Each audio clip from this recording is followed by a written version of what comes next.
Hi everyone, welcome to my channel. ತಮ್ಮೆಲ್ಲರಿಗೂ ಕೂಡ ನಮ್ಮ ಚಾನಲ್ಗೆ ಸ್ವಾಗತವನ್ನು ಕೋರುತ್ತಾ ಇವತ್ತಿನ ವಿಡಿಯೋದಲ್ಲಿ 2025-26ನೇ ಸಾಲಿನ ಮೊರಾರ್ಜಿ ದೇಸಾಯಿ ವಸತಿ ಶಾಲೆಯ ಪ್ರವೇಶ ಪರೀಕ್ಷೆಗೆ ಸಂಬಂಧಪಟ್ಟಂತೆ ಕೌನ್ಸಿಲಿಂಗ್ ಯಾವಾಗ ಪ್ರಾರಂಭವಾಗುತ್ತದೆ ಮತ್ತು ಎಷ್ಟು ಹಂತದ ಕೌನ್ಸಿಲಿಂಗ್ ನಡೆಯುತ್ತದೆ ಹಾಗೂ ಕಡಿಮೆ ಅಂಕಗಳನ್ನು ಗಳಿಸಿದರೂ ಕೂಡ ಕೆಲವು ವರ್ಗದ ವಿದ್ಯಾರ್ಥಿಗಳು ಸೆಲೆಕ್ಟ್ ಆಗಬಹುದಾಗಿರುತ್ತದೆ ಎಂಬುದನ್ನು ಇವತ್ತಿನ ವಿಡಿಯೋದಲ್ಲಿ ತಮ್ಮೊಂದಿಗೆ ಹಂಚಿಕೊಳ್ತಾ ಇದ್ದೀನಿ. ಹಾಗೂ ನೀವು ನಮ್ಮ ಚಾನಲನ್ನು ಮೊದಲ ಬಾರಿಗೆ ನೋಡ್ತಾ ಇದ್ದರೆ ನಮ್ಮ ಚಾನಲ್ನ ಸಬ್ಸ್ಕ್ರೈಬ್ ಆಗಿ ಅಂತ ಹೇಳ್ತಾ okay, let's begin the video.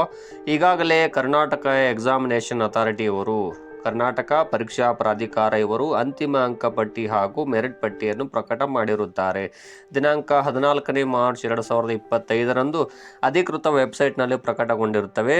ಇಲ್ಲಿ ರಾಜ್ಯಾದ್ಯಂತ 817 ವಿವಿಧ ಮೊರಾರ್ಜಿ ದೇಸಾಯಿ ವಸತಿ ಶಾಲೆಗಳ 21,750 ಲಭ್ಯವಿರುವ ಸೀಟುಗಳಿಗೆ ಇಲ್ಲಿ ನೋಡ್ತಾ ಹೋದಾಗ ಕೇವಲ ಬೆರಳೆಣಿಕೆಯಷ್ಟು ದಿನಗಳು ಬಾಕಿವೆ ಇಲ್ಲಿ ಮೊದಲ ಹಂತದ ಸೀಟು ಹಂಚಿಕೆಗೆ.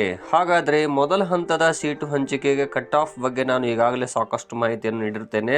ವಿವಿಧ ಮೊರಾರ್ಜಿ ಶಾಲೆಗಳಲ್ಲಿ ಪ್ರತ್ಯೇಕ ಮೀಸಲಾತಿ ಇರುತ್ತದೆ.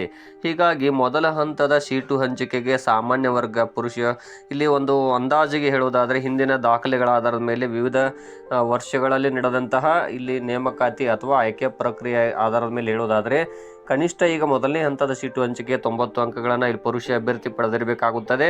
ಮಹಿಳಾ ಅಭ್ಯರ್ಥಿಯು ಇಲ್ಲಿ 80ರಿಂದ 85 ಅಂಕಗಳನ್ನು ಮೊದಲನೇ ಹಂತದ ಸೀಟು ಹಂಚಿಕೆಗೆ ಪಡೆದಿರಬೇಕು. ಇನ್ನು ಇಲ್ಲಿ OBC ಅವರು ಪುರುಷ ಅಭ್ಯರ್ಥಿ 80ರಿಂದ 85 ಅಂಕಗಳನ್ನು ಪಡೆದಿರಬೇಕಾಗುತ್ತದೆ. ಇಲ್ಲಿ ಮಹಿಳಾ ಅಭ್ಯರ್ಥಿ ಕನಿಷ್ಠ ಏನಿಲ್ಲ ಅಂದರೂ 75ರಿಂದ ಹೆಚ್ಚು ಅಂಕಗಳನ್ನು ಅವರು ಪಡೆದಿರಬೇಕು.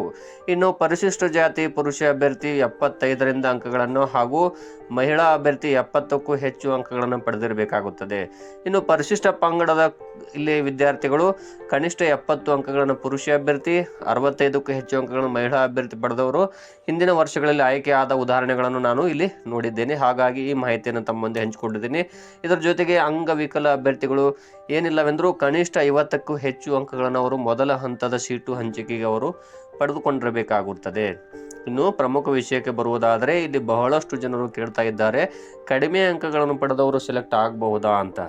ಇಲ್ಲಿ ನವೋದಯ, ಆದರ್ಶ, ಸೈನಿಕ, ಕಿತ್ತೂರು ಪರೀಕ್ಷೆ ಬರೆದ ವಿದ್ಯಾರ್ಥಿಗಳು ಈ ಮೊರಾರ್ಜಿ ಪರೀಕ್ಷೆಯನ್ನು ಬರೆದಿರುತ್ತಾರೆ. ಆದರೆ ಅವರು ಬರೆದಿರುವುದು ಇಲ್ಲಿ ಕೇವಲ ನಾಮಕಾವಸ್ಥೆ, ಅಂದರೆ ಇಲ್ಲಿ ಎಕ್ಸ್ಪೀರಿಯನ್ಸ್ಗಾಗಿ ಅವರು ಪರೀಕ್ಷೆಯನ್ನು ಬರೆದಿರುತ್ತಾರೆ. ಮತ್ತು ಹೆಚ್ಚಿನ ವಿದ್ಯಾರ್ಥಿಗಳು ಇವರು ಸೆಲೆಕ್ಟ್ ಆಗಿದ್ದರೂ ಕೂಡ ಇವರು ಇಲ್ಲಿ ಮೊರಾರ್ಜಿ ಶಾಲೆಗೆ ಆಯ್ಕೆಯಾದರೂ ಕೂಡ ಅವರು ಹೋಗೋದಿಲ್ಲ. ಇನ್ನು ಕೆಲವು ಬಾರಿ ಪೋಷಕರು ವಿದ್ಯಾರ್ಥಿಗಳ ಜ್ಞಾನಾರ್ಜನೆಗಾಗಿ ಪ್ರವೇಶ ಪರೀಕ್ಷೆಯ ಅನುಭವಕ್ಕಾಗಿ ಬರೆಸಿರುತ್ತಾರೆ. ಹೀಗಾಗಿ ಅವರು ಕೂಡ ಇಲ್ಲಿ ಸೆಲೆಕ್ಟ್ ಆದರೆ ಮೊದಲ ಹಂತದ ಸೀಟು ಹಂಚಿಕೆಯಲ್ಲಿ ಅವರು ಕೂಡ ತಮ್ಮ ವಿದ್ಯಾರ್ಥಿಗಳ ಅಡ್ಮಿಷನನ್ನು ಮಾಡೋದಿಲ್ಲ. ಅದರೊಂದಿಗೆ ಇನ್ನು ವಿದ್ಯಾರ್ಥಿಗಳು ತಾವು ತಮ್ಮ ಇಲ್ಲಿ ಪೇರೆಂಟ್ಸ್ ಅವರಿಂದ ದೂರ ಇರುವ ಕಾರಣವನ್ನು ಒಡ್ಡಿ ಅವರು ಕೂಡ ನಿರಾಕರಿಸಬಹುದಾಗಿರುತ್ತದೆ. ಇನ್ನು ಕೆಲವು ಸಾರಿ ತಮಗೆ ಬೇಕಾದಂತಹ ಶಾಲೆ ಸಿಗದಿದ್ದಲ್ಲೂ ಕೂಡ ಅವರು ಈ ಮೊರಾರ್ಜಿ ಮೊದಲ ಹಂತದ ಸೀಟು ಹಂಚಿಕೆಯಲ್ಲಿನ ಇಲ್ಲಿ ಸ್ಥಳ ನಿಯುಕ್ತಿಯನ್ನು ಅವರು ನಿರಾಕರಿಸಿರುತ್ತಾರೆ. ಹಾಗಾಗಿ ಇಲ್ಲಿ ಕೆಲವು ಸಾರಿ ಮೊದಲನೇ ಹಂತದ ಸೀಟು ಹಂಚಿಕೆಯಲ್ಲಿ ಔಟ್ ಆಫ್ ತಾಲೂಕು ಅಥವಾ ಬೇರೆ ದೂರದ ತಾಲೂಕುಗಳು ಸಿಕ್ಕಾಗ ಅವರು ಕೂಡ ನಿರಾಕರಿಸಿದ ಉದಾಹರಣೆಗಳು ಇದ್ದಾವೆ. ಇಲ್ಲಿ ಕಳೆದ ವರ್ಷ ನಮ್ಮ ಶಾಲೆಯಲ್ಲಿ 3 ವಿದ್ಯಾರ್ಥಿಗಳು ಮತ್ತು 2023-24ರಲ್ಲಿ 4 ವಿದ್ಯಾರ್ಥಿಗಳು ಕೂಡ ಶಾಲೆ ಔಟ್ ಆಫ್ ತಾಲೂಕಿದೆ ಎನ್ನುವ ಕಾರಣಕ್ಕೆ ಇಲ್ಲಿ ನಿರಾಕರಿಸಿದ್ದರು ಮೊದಲನೇ ಹಂತದ ಸೀಟು ಹಂಚಿಕೆಯಲ್ಲಿ. ಹೀಗಾಗಿ ಇಲ್ಲಿ ಪರಿಶಿಷ್ಟ ಜಾತಿ ವಿದ್ಯಾರ್ಥಿಗಳು 2 ಮತ್ತು 3ನೇ ಹಂತದಲ್ಲಿಯೂ ಕೂಡ ಸೆಲೆಕ್ಟ್ ಆಗಿದ್ದಾರೆ. ಅದೇ ರೀತಿಯಾಗಿ ಇಲ್ಲಿ ಹಿಂದುಳಿದ ವರ್ಗದವರು ಕೂಡ ಸೆಲೆಕ್ಟ್ ಆಗಿರುವ ಉದಾಹರಣೆಗಳಿವೆ. ಹೀಗಾಗಿ ಯಾರೂ ಕೂಡ ನಿರಾಶರಾಗಬೇಕಾಗಿಲ್ಲ. ಇಲ್ಲಿರುವ ಆಯ್ಕೆ ಮಾನದಂಡಗಳು ಬಹಳ ಡಿಫ್ರೆಂಟ್ ಆಗಿರುತ್ತವೆ. ಏಕೆಂದರೆ ಇಲ್ಲಿ ಜಿಲ್ಲೆಯಿಂದ ಜಿಲ್ಲೆಗೆ ಮೆರಿಟ್ ಪಟ್ಟಿ ಡಿಫ್ರೆಂಟ್ ಆಗಿರುತ್ತದೆ, ಮೀಸಲಾತಿ ಬೇರೆ ಬೇರೆ ಇರುತ್ತದೆ ಹಾಗೂ ಶಾಲಾವಾರು ಆದ್ಯತೆಗಳು ಕೂಡ ಬೇರೆ ಇರುತ್ತದೆ.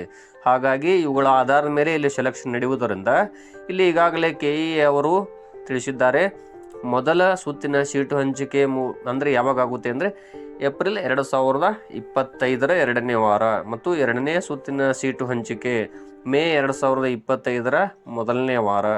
ಇನ್ನು ಮತ್ತು 3ನೇ ಹಂತದ ಸೀಟು ಹಂಚಿಕೆಯು ಮೇ 3ನೇ ವಾರ 2025ನೇ ಇಸ್ವಿಯಂದು ನಡೆಯುತ್ತದೆ ಅಂತ ಹೇಳಿದ್ದಾರೆ. ಅದಕ್ಕೂ ಪೂರ್ವದಲ್ಲೇ ಇಲ್ಲಿ ಕೌನ್ಸಿಲಿಂಗ್ ನಡೆಯಬಹುದಾಗಿರುತ್ತದೆ. ಈಗಾಗಲೇ ಅವರು ಅಂತಿಮ ಅಂಕಪಟ್ಟಿಯನ್ನು ಕೂಡ ಬೇಗನೆ ಇಲ್ಲಿ ಪ್ರಕಟ ಮಾಡಿರುವುದರಿಂದ ಬಹುಬೇಗ ಇಲ್ಲಿ ಕೌನ್ಸಿಲಿಂಗ್ಗಳು 3 ಅಥವಾ 4 ಸುತ್ತಿನ ಸೀಟು ಹಂಚಿಕೆಗೂ ಜೂನ್ 1ನೇ ತಾರೀಕಿನ ಒಳಗಾಗಿಯೇ ಮುಕ್ತಾಯಗೊಳ್ಳಬಹುದಾಗಿದೆ. ಹಾಗಾಗಿ ಇಲ್ಲಿ ಕಡಿಮೆ ಅಂಕ ಪಡೆದವರು ಕೂಡ ಆಯ್ಕೆಯಾಗುವಂಥ ಚಾನ್ಸಸ್ಗಳು ಬಹಳಷ್ಟು ಇರುತ್ತವೆ. ನಾನು ಕೂಡ ಈ ಬಗ್ಗೆ ತಮಗೆ ಲೈವ್ ಅಪ್ಡೇಟ್ಸ್ಗಳನ್ನು ನೀಡ್ತಾ ಹೋಗ್ತೀನಿ. ಸೊ ಪ್ಲೀಸ್ ನಮ್ಮ ಚಾನಲ್ನ ವಿಡಿಯೋಗಳನ್ನು ದಯವಿಟ್ಟು ನೀವು ವೀಕ್ಷಣೆ ಮಾಡಿ ಮತ್ತು ಯಾರಿಗೆ ಅದರ ಅವಶ್ಯಕತೆ ಇರುತ್ತೆ ಅವ್ರಿಗೆ ಶೇರ್ ಮಾಡಿ.